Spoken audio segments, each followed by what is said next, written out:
Hi, my name's Tamara. October is Breast Cancer Awareness Month. Earlier this year, at the age of 40, despite my healthy lifestyle, I was diagnosed with breast cancer.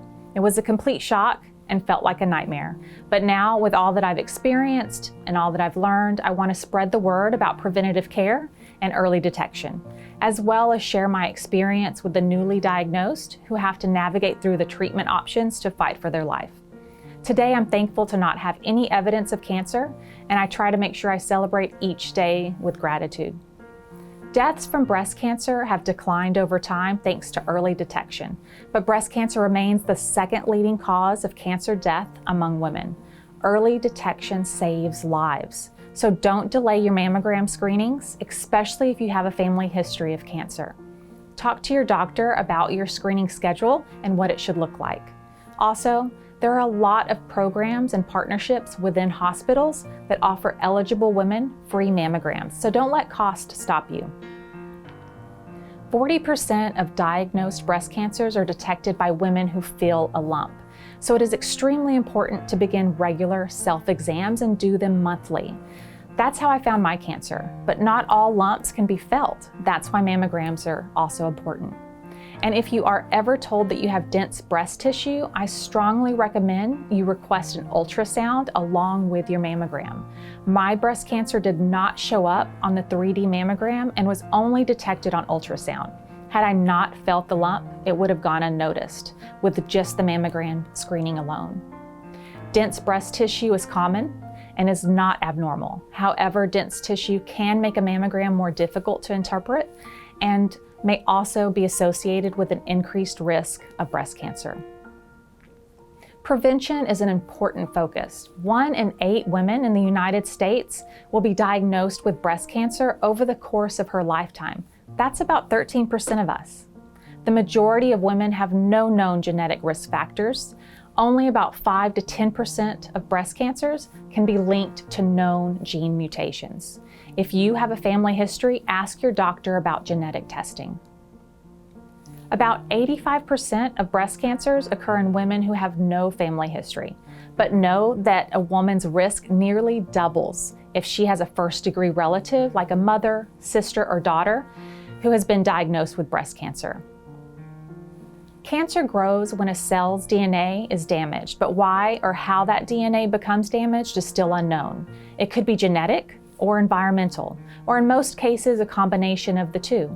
There is no denying that we live in a toxic world.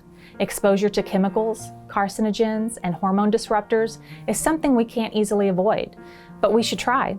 A few things you can do is avoid cleaning products, personal care products, makeup, and processed foods that contain chemicals. Avoid fragrance, filter your water, and limit your use of foods in plastic and cans. Most people will never know exactly what caused their cancer. However, there are certain established risk factors that are associated with breast cancer. They include gender, being female. Breast cancer occurs nearly 100 times more often in women than in men. Male breast cancer accounts for less than 1% of all diagnoses. Age. 2 out of 3 women with invasive cancer are diagnosed after the age of 55. But it can happen earlier. I was only 40.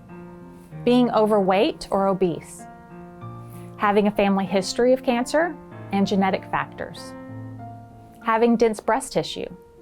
A lack of physical activity, a poor diet, and frequent alcohol consumption are all risk factors. You can take action. There are several ways you can decrease your risk of breast cancer. Limit alcohol intake.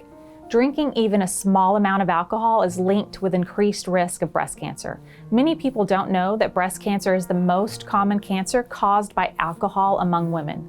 In fact, moderate alcohol consumption has been linked to an estimated 30 to 50% increased risk in breast cancer. People who choose to drink alcohol should limit their intake to no more than 2 drinks per day for men and 1 drink a day for women. You can also stop smoking. Maintain a healthy weight. Be physically active. Moderate to vigorous physical activity is linked with lower breast cancer risk, so it's important to get regular physical activity. Eat as healthy as possible. Avoid processed foods and base your diet on real, whole foods and search for the most nutrient-dense foods to maximize your health. Avoid pesticides by choosing organic as much as possible. Breastfeed. Studies show that women who choose to breastfeed for at least several months after childbirth also get an added benefit of reducing their breast cancer risk. And last but not least, boost your vitamin D. Try to get unfiltered sunlight every day and eat foods high in vitamin D. Although these behaviors can help lower breast cancer risk, they can't eliminate it completely. It's still important to get regular screenings, perform self-exams monthly, and pay attention to any unusual changes in your breasts. Be sure to get your regular Well Woman exams too. Remember that early detection saves lives. Thank you for listening to this important topic. I encourage you to be proactive about your health. I hope you pass this information on to your friends and family.